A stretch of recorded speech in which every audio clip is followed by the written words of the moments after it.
Bonjour et bienvenue sur ma chaîne YouTube Émilie, que je viens tout juste de créer, afin de partager mes plus belles lectures, celles qui m'ont le plus marquée. Dans cette première vidéo, je vais vous présenter un livre de Joël Egloff qui s'appelle L'étourdissement. Voilà le roman dans sa version poche, édité aux éditions Folio. C'est un livre que j'avais acheté et lu en 2006 et que je viens de relire une seconde fois en sillonnant les rayons de la bibliothèque un petit peu par hasard, aussi parce que je gardais un bon souvenir de ce roman. Qui est l'auteur? Joël Egloff est un scénariste et écrivain français d'une quarantaine d'années. À ce jour, il a écrit 5 romans, dont L'étourdissement, qui sont 3e. Il a également écrit 2 recueils de nouvelles, que je n'ai pas encore lus. En 2 mots, L'étourdissement est pour moi un roman déroutant, dans le bon sens du terme, et ironique à souhait. Mais laissez-moi vous lire un extrait, vous situerez un peu mieux. Quand le vent vient de l'ouest, ça sent plutôt l'œuf pourri. Quand c'est de l'est qu'il souffle, il y a comme une odeur de soufre qui nous prend à la gorge. Quand il vient du nord, ce sont des fumées noires qui nous arrivent droit dessus. Et quand c'est le vent du sud qui se lève, qu'on n'a pas souvent, heureusement, ça sent vraiment la merde, il n'y a pas d'autre mot. Nous, au milieu de tout ça, ça fait bien longtemps qu'on n'y fait plus attention. C'est qu'une question d'habitude finalement, on se fait à tout. Pour le climat, non plus, on n'est pas vernis. Aussi loin que je me souvienne, il a toujours fait aussi chaud par ici. Il a toujours fait aussi sombre. J'ai beau chercher dans ma mémoire, j'ai beau me creuser la cervelle, j'ai pas le souvenir d'un peu de fraîcheur. J'ai pas le souvenir d'une éclaircie non plus, pas le souvenir d'une trouée dans cette chape grise qui nous tombe même dessus certains jours et nous laisse dans le brouillard du matin au soir, et plusieurs jours d'affilée parfois, et des semaines entières si le vent ne se lève pas. Forcément, c'est pas sain comme environnement. Les enfants sont pas lots, les vieillards sont pas bien vieux. On fait d'ailleurs pas toujours la différence entre les deux. Moi, en tout cas, je finirai pas ma vie ici, c'est sûr. Un jour, j'irai voir ailleurs, même si on dit que c'est partout pareil, même si on dit qu'il y a des endroits où c'est encore pire. J'ai beau faire des efforts d'imagination, j'ai du mal à y croire à ça. Cet extrait que je viens de vous lire, ce sont les 4 premiers paragraphes du roman. Quelques phrases simples, et on sait déjà où l'on est, qui l'on a en face de soi. On entre dans une certaine atmosphère.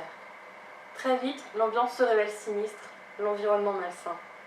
Notre personnage principal, qu'on ne peut pas qualifier de héros, n'a pas de nom. Il est célibataire, vit dans une ville qui n'a pas non plus de nom, mais qu'on imagine paumée. Une ville où il fait toujours gris. Là où l'on ne voit pas le soleil, mais là où on voit bien la pollution dans l'air. Là où les lignes à haute tension grésillent, qu'on n'entend même plus. Là où les avions volent trop bas. Au passage, on ne sait pas à quelle époque il vit non plus. Voilà ce que l'on sait. Notre homme est employé dans un abattoir. Alors c'est pas très sexy, son métier ne le passionne pas des masses, mais il faut bien gagner sa croûte, n'est-ce pas? Même s'il faut le faire entre la sueur et le sang chaud. Et puis l'avantage, parfois, c'est qu'il ramène à la maison des morceaux de viande planqués dans les poches des pantalons. Il est l'un des plus anciens de son entreprise. Il vit avec sa grand-mère à proximité d'une décharge et d'un aéroport. Une grand-mère un peu barbante, parfois, mais qu'il adore au fond. Le personnage raconte des épisodes de sa vie quotidienne, une succession de tableaux. Décrit son environnement toujours à la première personne. En tant que lecteur, on les trouve cocasses ces moments, mais les faits ne sont pas drôles pour autant pour notre personnage. Il raconte la dureté du travail, heureusement qu'il y a une franche camaraderie entre collègues, les vacances qu'il passe à la station d'épuration, en guise de station balnéaire, les promenades le long de la rivière où les poissons sont des mutants. Il y a Borch, son collègue, son ami, heureusement qu'il est là, il y a la fille dont il tombe amoureux et qu'il n'ose pas aborder. Notre personnage s'invente aussi des souvenirs parfois. Il ne trouve plus de sens à ce qu'il fait. Cette vie l'étouffe, mais il s'y est habitué. On le sent blasé par cette vie. Une vie qu'il rêve de quitter sans pour autant se donner les moyens de le faire. Sans diplôme, que pourra-t-il faire? Voilà la question qu'il se pose. Cet homme est touchant car il est sincère. Il est naïf aussi. Et puis il a l'air plutôt zen malgré tout ce qu'il vit. Malgré la vie dans un monde sans joie.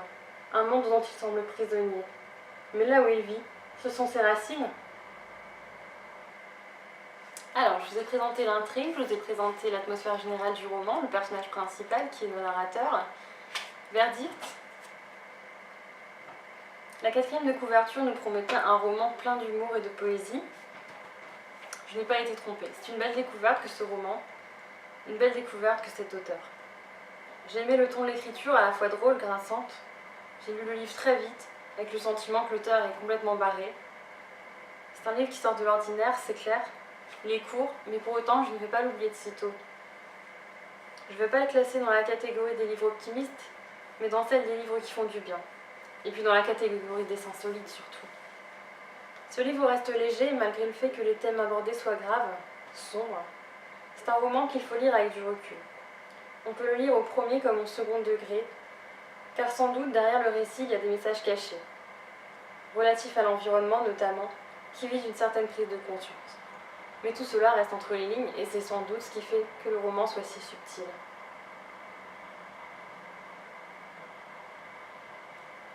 Conclusion, un bon moment de lecture qui donne envie de découvrir d'autres romans de Joël Egloff, de poursuivre la découverte de son univers décalé, de ses personnages simples et spontanés.